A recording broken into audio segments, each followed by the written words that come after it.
Welcome to Sethu Chitra kitchen. நான் வந்து சாம்பார் பொடி பண்ணியிருக்கேன். இந்த ரெசிபியை ஸ்கிப் பண்ணாமல் பாருங்கள். ஃபஸ்ட்டு என்னுடைய வீடியோவை பார்க்குறவங்க சப்ஸ்கிரைப் பண்ணலைன்னா சப்ஸ்கிரைப் பண்ணுங்கள். ஆல் என்ற ஆப்ஷனை தொடுங்க. அப்போ தான் நான் போடுற ஒரு வீடியோவுடைய நோட்டிஃபிகேஷனை உங்களுக்கு காட்டும். இந்த சாம்பார் பொடி வந்து ஹோட்டல்ஸ்லலாம் பண்ணுவாங்க இல்லையா, அந்த மாதிரி மெத்தடில் தான் நான் பண்ணியிருக்கேன். வாங்க வீடியோக்குள்ளே போகலாம்.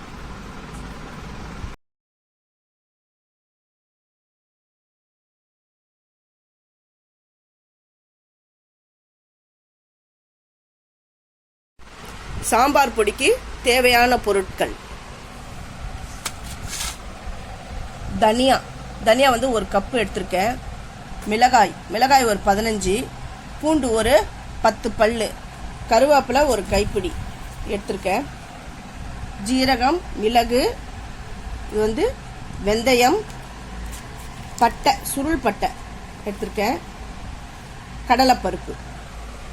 என்னென்ன அளவுகள் நான் போடுறேன் அப்படின்றத நான் இதை செஞ்சுக்கிட்டே நான் சொல்கிறேன். அடுப்பை ஆனில் வச்சுட்டேன். ஃபஸ்ட்டு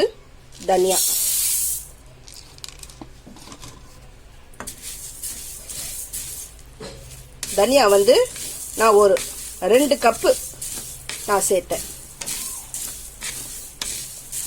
இது லைட்டாக, அதாவது ஒரு மீடியம் இதுவில் வச்சு வறுத்துக்கணும்.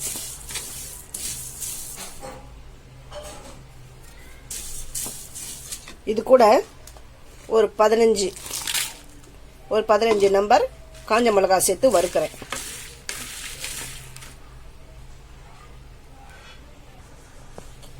மிளகு வந்து ஒரு 2 ஸ்பூன் போட்டிருக்கிறேன். ஒரு 2 டீஸ்பூன் போட்டிருக்கேன். எந்த அளவுக்கு மிளகு போடுறோமோ அதில் பாதி ஜீரகம் போடணும். ஜீரகம் சேர்க்குறேன். அப்புறம் வெந்தயம் வந்து கொஞ்சமாக தான் போடணும், இல்லைன்னா கசப்பு எடுத்துடும்.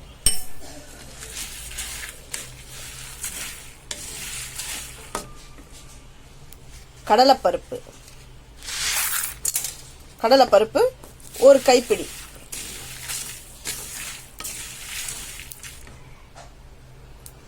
சேர்த்து இதெல்லாம் வறுக்கணும். இது எல்லாத்தையும் மிதமான தீயில தான் நம்ம வறுத்து எடுக்கணும். இது கூட நான் பூண்டை கொஞ்சம் தட்டி வச்சிருக்கேன். அந்த பூண்டை தான் நான் இப்போ சேர்க்குறேன். சேர்த்து இதை வறுக்கிறேன். வெறும் சட்டியில தான் வறுக்கிறேன்.